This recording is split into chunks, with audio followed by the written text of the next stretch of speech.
The worst thing about this is that it's imposed on the Palestinians yet again in a very long history in which outsiders, external agents, imposed various decisions on the Palestinians, and the Palestinians were expected to get on with it, really. And this starts with the Balfour Declaration in 1917. After all, Lord Balfour, Arthur Balfour as he was at the time, was a colonial foreign secretary to the British government. He had absolutely nothing to do with Palestine. And yet he gave himself the right to pronounce on the future of the Palestinian people, that the Zionist project, the one which enabled Jewish immigration into Palestine, would go ahead. Welcome back to Legitimate Targets, everybody. I hope you're all having a great day. Joining me on today's episode is a very special guest, Ghada Karmi, who is a Palestinian British academic, physician,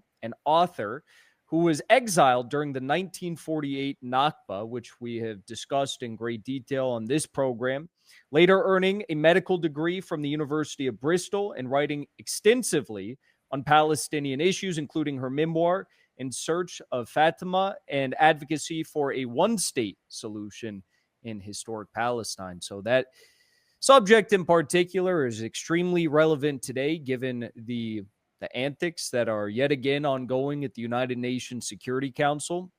But to begin with, Ghada, thank you so much for joining me today. How are you doing? It's a pleasure to be here. Hello to everyone. It's a pleasure to have you, especially on today. You know, this is I guess a historic week because a lot is being decided for Palestinians, not by Palestinians at the United Nations. I'd like to hear your thoughts on the matter of this United Nations Security Council move to establish this U.S. Israeli-backed proposal for a Trump-led board of peace in a de facto transitional government, if you will, for Gaza.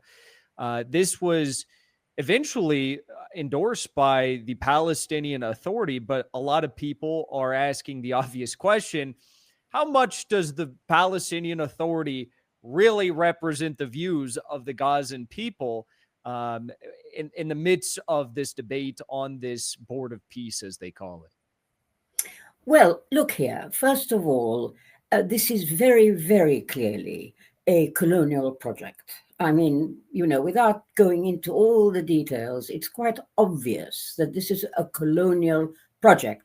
It's imposed on the Palestinians from outside by external actors with no Palestinian participation in drawing it up, in consultation, none of this.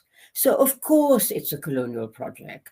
And the Palestinian Authority must be understood as a creation, let's say, of the Israeli occupation. They're not free agents. They have no independence. And so really, we cannot take account of their position or their views as we would do in the normal sense if this were an independent sovereign government. It is not the case.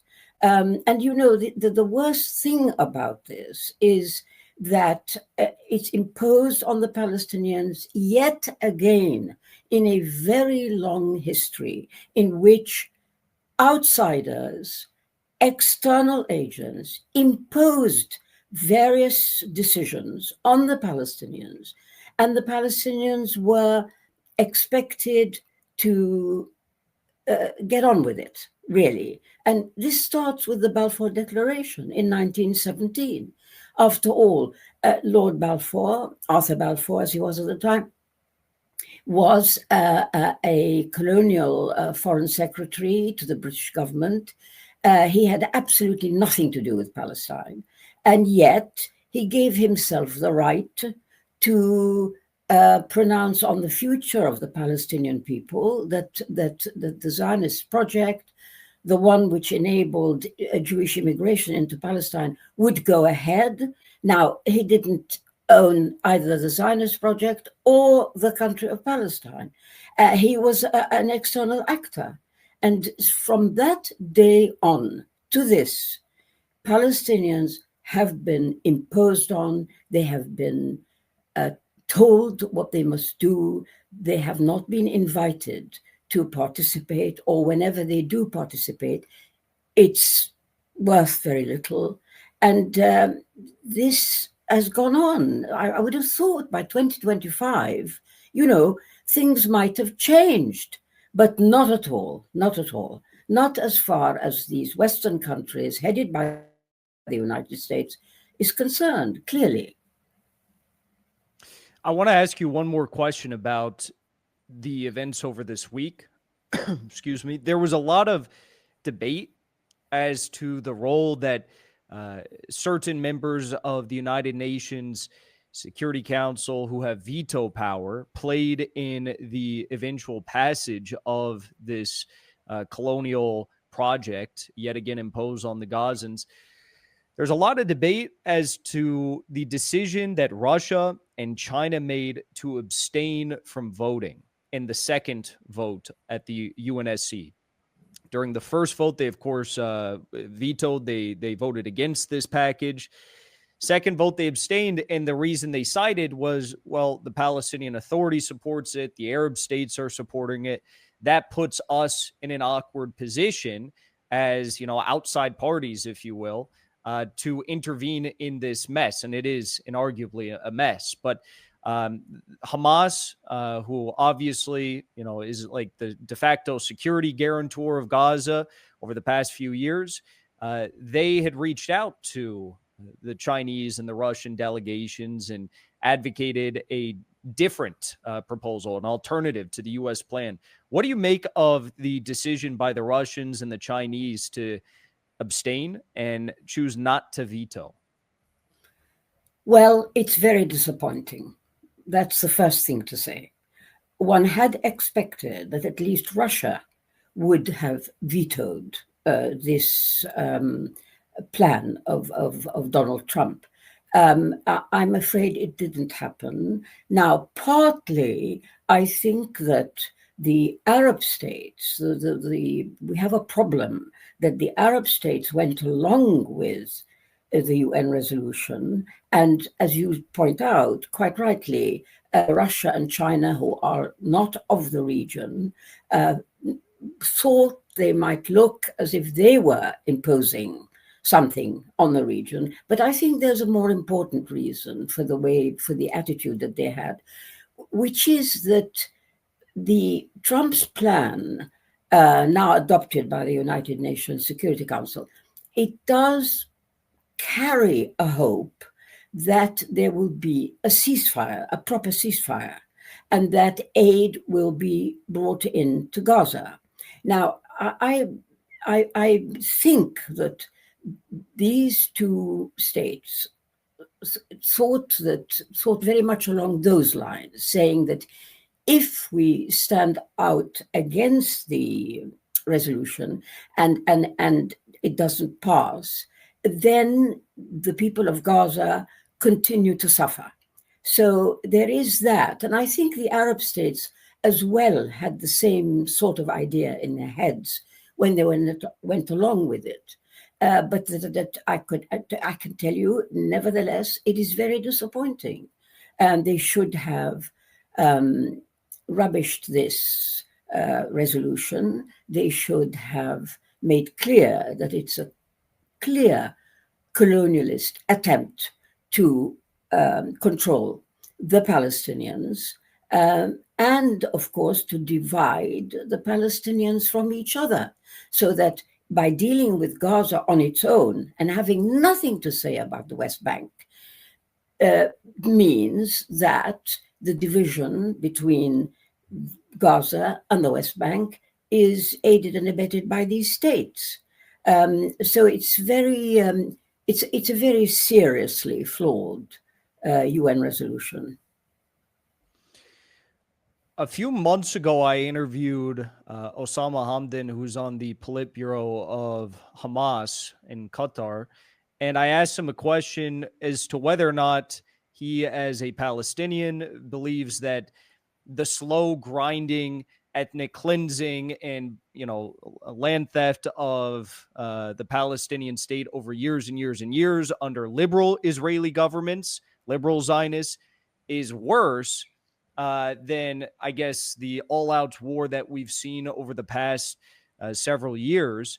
He told me at the time, it's all bad. It's like choosing how to die. There's no simple answer to that. But if I were to ask you now, as we have this resolution passed, what are your thoughts on how the Palestinian resistance factions, how they chose to, I guess, respond to this never-ending quest to eradicate the Palestinian people, which was really coming to a crux with the potential of Saudi Arabia joining the Abraham Accords before October 7th. How do you think this will impact the history of the Palestinian people and the question moving forward?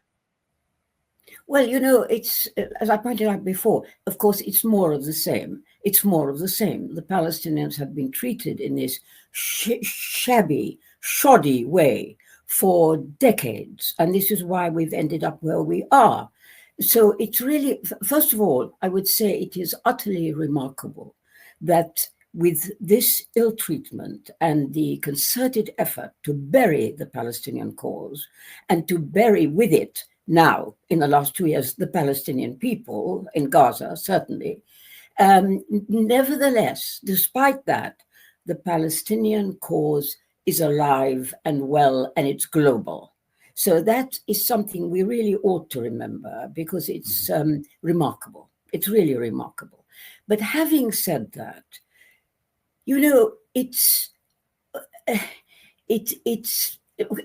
well, first let me say that nothing really is worse than the last 2 years. Nothing.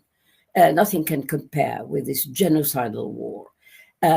But what went before it is very, very bad indeed. You see, the whole notion of liberal Zionism is something that is quite sickening. I'll tell you what I mean. These are Zionists, but they've got a nice face. They're polite. They sound Western. They go along. They fit the picture of Western democratic model. And of course, they're nothing of the sort. So they're more deceptive, but just as deadly. Really just as deadly. And I've always said in the past, I prefer, now this is, I'm talking about before October 7th, I've always said I much prefer Likud, the hardline right wing in Israel, prefer to deal with them because I know they stand for, they really are genuine, than to take on people like Shimon Peres in the past, or Yitzhak Rabin, or any of these in inverted commas, nice Zionists. So really, Zionism is the problem. Zionism is the problem. And that should be something that people need to understand. We have a problem with an ideology here. And this is an ideology that is bent on using every method it can think of in order to complete the task it set out to do, which is to take over the whole of Palestine and to dominate the Middle East region, so nobody can ever stand up to it in the future. That is the Zionist project. And people need to understand that, and that, in effect, what we should be talking about is how do we end Zionism?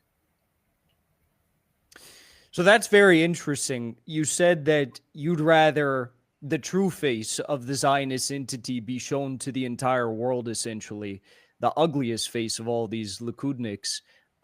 It's something that Saad Hassan Nasrallah talked about.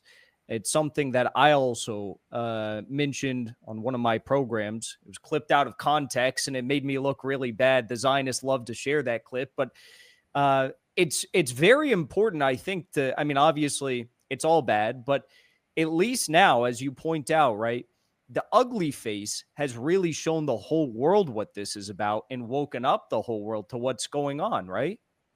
Yeah, that is one very important result from the dreadful genocidal war on Gaza.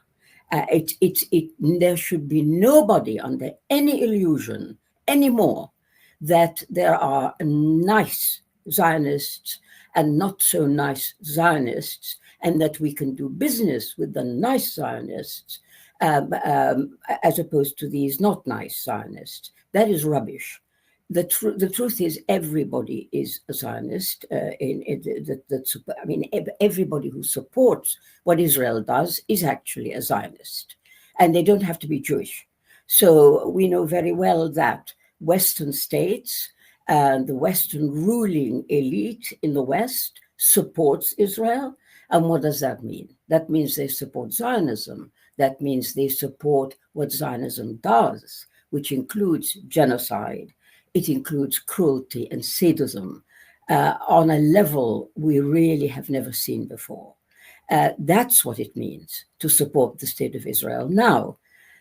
So, it's, to my mind, the discussion really needs to be much more about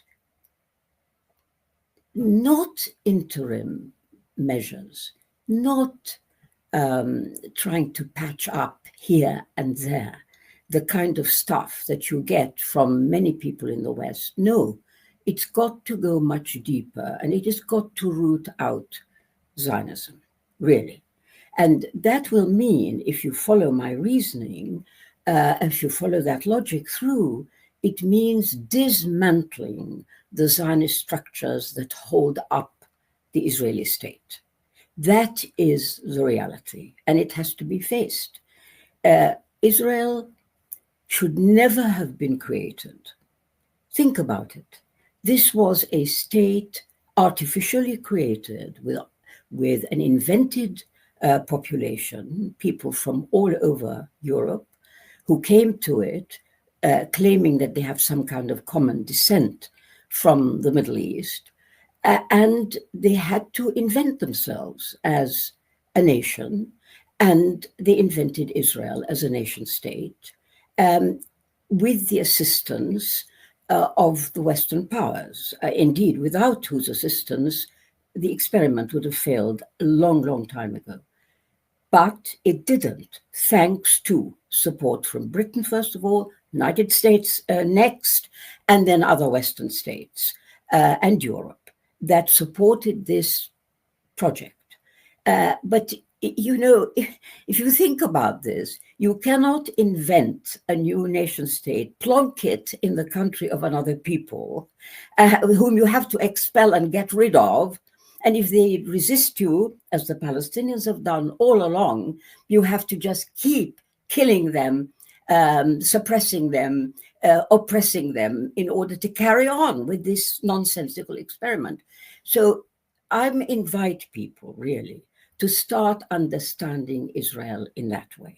Now, we're not talking about the population of Israel, though I'm very disappointed in that population, which numerous polls from inside Israel itself have shown a majority of the Israeli Jewish population supports the genocide in Gaza. I mean, it's unthinkable, this. Nevertheless, these are human beings. We're not talking about that. We're talking about dismantling the structures that keep this Zionist project in business. That's what we need to talk about. And secondarily, of course, and very importantly, we need to ask about the role of the states, the elites that are complicit with Zionism, that know very well what's going on and yet support Israel. That, I think, sums up what this is about. The common trope that these Western states have put out for decades and decades with regard to the Palestinian people simply not wanting their land to be stolen, their children and husbands and wives to be killed. is that, well, Palestinians just hate Jewish people. Obviously, that is, a complete, I guess, a lie and oversimplification of what this imperialist project has really been all about and achieved. But as someone who was exiled in 1948, what is your thought on the historical fact that in the lead up to all of these Jewish exiles coming from Europe to your homeland, it was the United States and it was Britain who first rejected the pleas from European Jewish communities to allow them to have safe refuge. And after they were denied safe refuge in Western countries, they decided that not only would they take refuge in Palestine, they would occupy it, they would steal lands, they wouldn't act as members of a community within a state, they would take the state over. Well, okay, let me tell you my view of that, because this is, of course, this story is running underneath what we see. Because the truth is, and nobody will tell you the truth is that these Jewish immigrants, I wouldn't call them exiles, they're not exiled from anywhere. They are immigrants from European countries, they're European Jews. These Jews were undesirables in their home countries. Britain and the United States and much of Europe heaved a huge sigh of relief when Palestine, a country, a third world country, if you like, incapable of resisting an invasion from outside, was chosen as, I'm going to use a very blunt term here, a dump.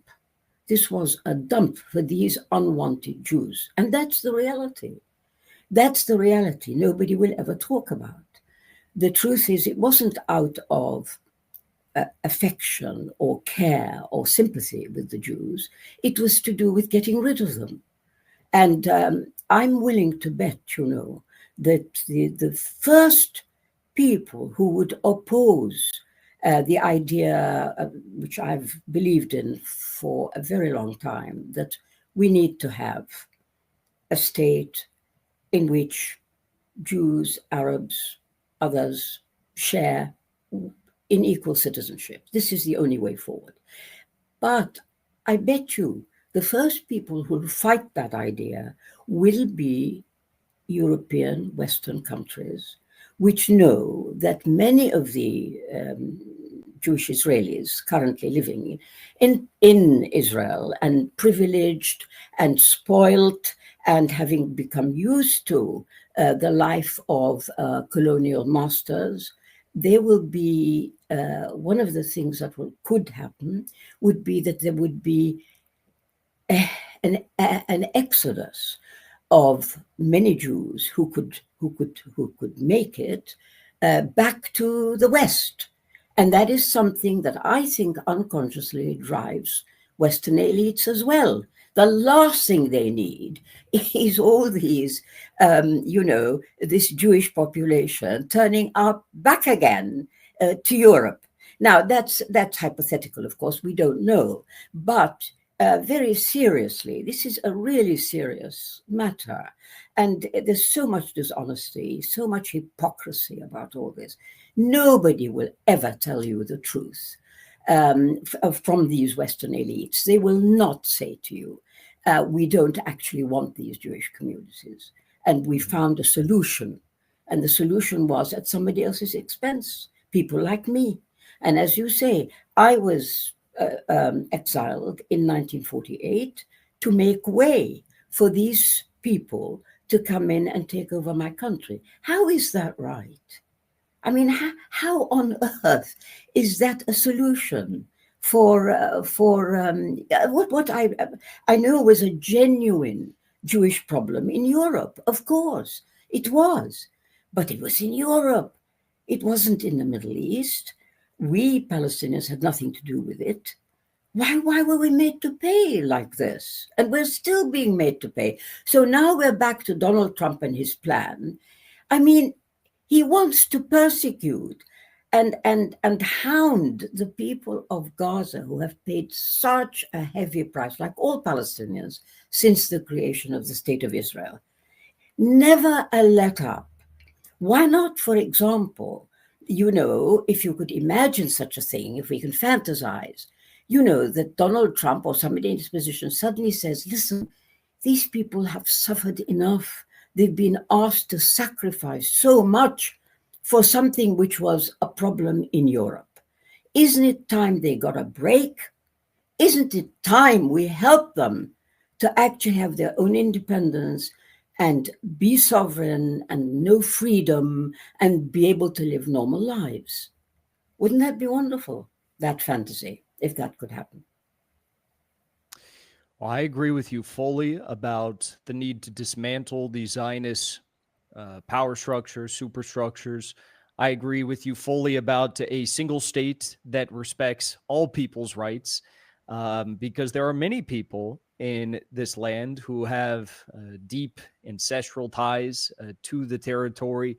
Christians, of course, who've also been targeted over the past few years by Israel. I would ask you as a final question, because we're about out of time here, and thank you so much for your time. There was an alternative plan that was discussed first in Moscow. There was 14 members of both Palestinian resistance, armed factions, and Palestinian political parties, or I should say Gazan political parties. Then it was discussed in Beijing, and it amounted to what was referred as the Beijing Declaration. These 14 parties to the conflict of the Gazan people. And Hamas said, we will not be part of the leadership structure according to this Beijing Declaration. We are fine with that. We will allow others to partake in this transitional government, and hopefully this is a roadmap to the Palestinian people having a say in who actually governs them and their own future. The crux of this issue, of course, comes back to the Palestinian Authority failing to mobilize a single leg for anything in the positive direction of the implementation of this proposal. But I want to know your thoughts. Did you think that this was maybe a step in the right direction for the people of Gaza and the Palestinian people as a whole? What were your thoughts on it? Yeah, I do. I think it was a promising start. And I want to also point out to viewers that shows you the true nature of Hamas. Hamas are not after dominating the Palestinian people. They're not after becoming leaders of the Palestinian people.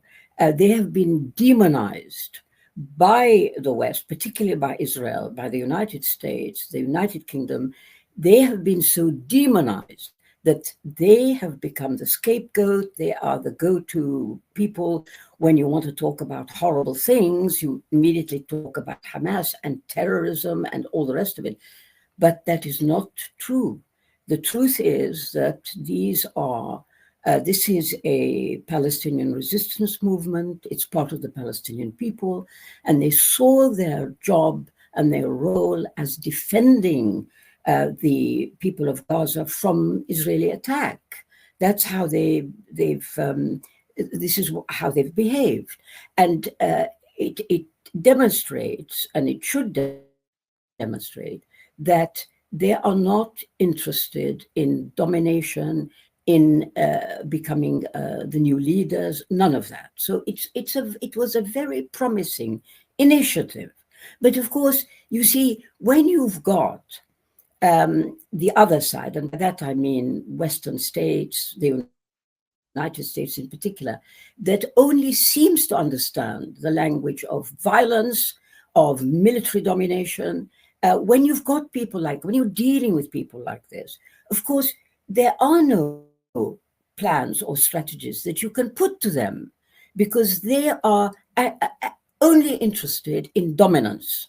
And if you don't like it, then they'll kill you. it sounds brutal, but it's the truth. So in a way, this Beijing plan and the discussions in Moscow before are done, unfortunately, in a context of this kind, where you have certain actors that are only interested in brute force. You do as we say, or we will kill you. That's it. Ghada Karmi, thank you so much for joining me today. I really appreciate it. Very insightful commentary and words. Where is the best place for people to follow along with your work, to purchase your book, to stay up to date with everything involving you online? Well, I mean, I would like to say, although it's my own book, but I really would want to recommend that people read my book, my new book, which came out in 2023, and it's called One State. And the subtitle is The Only Democratic Future for Palestine Israel. Now, the One State book, which is not a big book, it's quite small, but I think it contains all the major aspects of this horrible conflict and the way through it, the way to approach the future, and the roadmap to a future which is much better than what we've seen since the originally the introduction of Zionism into the Middle East region by Britain. One state, the only democratic future for Palestine, Israel. Very good. We will be sure to link that in the description for everybody. So thank you so much. And everyone, be sure to check out One State. Thank you. And thank you for giving me the opportunity to explain my ideas.